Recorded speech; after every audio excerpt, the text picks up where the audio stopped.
मेरा नाम भी याद रखना, मैं कभी आपको नहीं भूलूंगा। मैं इस बहरोड के अंदर 2 आदमियों को 3 आदमियों को कभी नहीं भूलूंगा। एक तो एक विधायक को और एक जो पहले यहाँ पर एसोचो था उसको, और आज सबसे पहले आप हो गए हो मेरी लिस्ट में। सब बताए मुझे, आप बताओगे कैसे नहीं जानते, आप बताओगे। सबसे बड़ा गुंडा पुलिस की वर्दी में आप हो यहाँ पर, मैं कह रहा हूँ।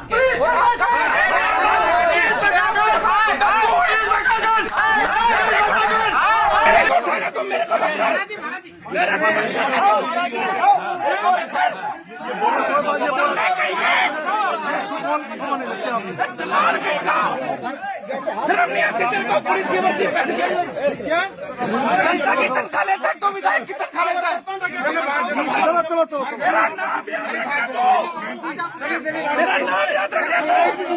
बालकनाथ जी हैं, इन्होंने जो ये कृत्य किया, जिस ढंग से पुलिस अधिकारी को ये कहा कि 9 महीने बाद आपके बच्चों को भी नहीं बख्शूंगा मैं, आपके बच्चे भी बिलखेंगे, रोएंगे, ऐसा हाल मैं कर दूंगा आपका और आपके बच्चों का।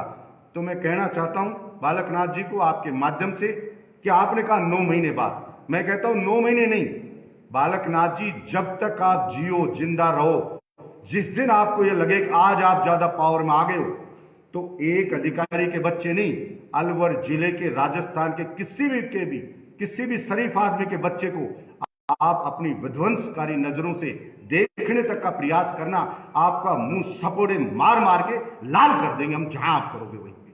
कभी भी हम सिर्फ कानून के दायरे में रहते हैं, वरना आपका इलाज जनता उस दिन भी कर देती जिस दिन आप बकवासबाजी थाने करके गए थे।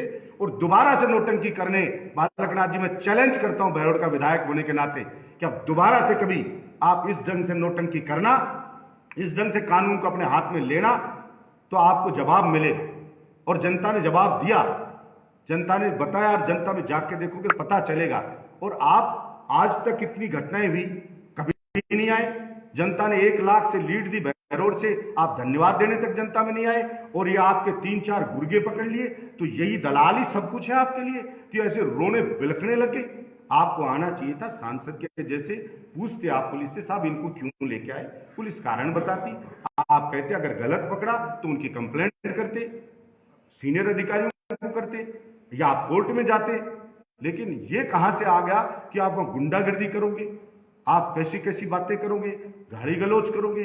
तो ये एक ओछी मानसिकता को दर्शाता है। जैसा मैं शुरू से कहता आया हूं कि बालकनाथ साधु नहीं है, ये साधु के भेष में, भगवा भेष में भेड़िया है बालकनाथ, साधु नहीं है ये।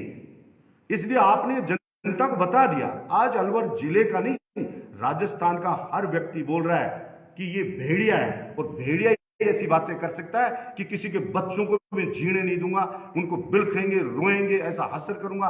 जो गैंगस्टर होते हैं, जो खून के प्यासे होते हैं, मैंने तो कभी ये भी नहीं सुना कि वो ये कहते हो कि हम इनके बच्चों को मार देंगे या इनके बच्चों को, तो वो रोज मार के सोता है, दूसरे को मारने से मर जाऊंगा क्या मैं? तो कदम आगे निकल, वो तो रोज यही मार के सोता है मेरे को, रोज रात को उसको नींद खुलती है, उसकी नींद नहीं आती उसकी, क्योंकि उसको चिंता ही मेरी है। वो इतना दुखी परेशान है, उसकी आत्मा इतनी परेशान है कि मैं क्या करूं इस बाबा जी का। लेकिन उसके कहने से कुछ नहीं होने वाला, ये राजस्थान की जनता जल्दी न्याय करेगी। और ऐसे लोगों को, ये ऐसे अधर्मी लोगों को, ऐसे पापी लोगों को, मैं तो इतना ही कहना चाहता हूं, ऐसे पापी लोगों को तो भगवान भी अगला जन्म नहीं देगा, इनको अगला जन्म ही नहीं मिलेगा। ये मैं बता रहा हूँ आपको, इतने पाप कर दिए इन लोगों ने, इनका पापों का घड़ा इतना भर चुका है कि हमारे सनातन धर्म में परंपरा है कि पूर्व जन्म होता है, आगे भविष्य में जन्म होता है। लेकिन मैं कहता हूं कि इन अपराधियों का, इन पापियों का आगे भविष्य में जन्म ही नहीं होने वाला, इतने अपराध इन लोगों ने कर दिए। आखिरी सवाल है, विधायक जोरीलाल मीणा का जो बेटा है, अरे ये सब लोग यही काम कर रहे हैं, पूरी सरकार यही काम कर रही है, पुलिस बेचारी करे क्या? ये जो डीएसपी है, इस डीएसपी को पूछो, इसकी कॉल डिटेल निकालो। परसों घटना के दिन कितने फोन इसको आईजी साहब ने किए, कितने फोन इसको एसपी साहब ने किए, उनके फोन तक नहीं उठाए इसने। लगातार इस विधायक के फोन पर कॉन्फ्रेंस में संपर्क में था, इसके कान में ब्लूटूथ लगा हुआ था और फोन विधायक के लगातार चालू था, उनका फोन नहीं उठाया। संबंधित दूसरे डीएसपी ने, थाना एसएचओ ने इसकी एसपी साहब से 3 बार बात कराई है वहां पर, और जिन लोगों को पकड़ा उन लोगों को लॉकअप में भी डाल दिया इन लोगों ने। इस डीएसपी ने तो जो काम किया है, मैं फिर वही कहता हूं, ये पूरी जिंदगी भर ये अपने आप पे पश्चाताप करेगा कि जो इसने कल अधर्म और अन्याय परसों जो किया है ना, इस अधर्म और अन्याय का पश्चाताप इसके पूरे जीवन भर इसको भुगतना पड़ेगा, पूरे जीवन भर। महाराज जी आखिरी सवाल है, क्या जवाहरलाल मीणा से इस्तीफा नहीं मांग लेना चाहिए? अरे पूरी सरकार से मांग लेना चाहिए। इस सरकार को कोई दायित्व तो नहीं जो किसानों से झूठ बोलकर यहाँ सत्ता पर बैठी, युवाओं को धोखा देकर सत्ता पर बैठी है। ये सरकार कहाँ इस कुर्सी पर बैठने के लायक है? पूरे राजस्थान को इन लोगों ने बेच दिया इन निर्दलीय विधायक के चक्कर में। हर तरफ अवैध रूप से गुंडागर्दी, खनन, भूमाफिया, ये लोग आज पुलिस का काम क्या रह गया है?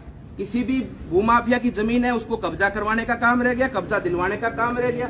यही काम सब कर रहे हैं। सरकार की भूमि है, जो गोचर भूमि है, चाहे कृषि भूमि, चाहे स्वायत्त भूमि है, उनके ऊपर अवैध रूप से कब्जा करवाने का काम रह गया। लूट रहे हैं राजस्थान की जनता को कांग्रेस के लोग।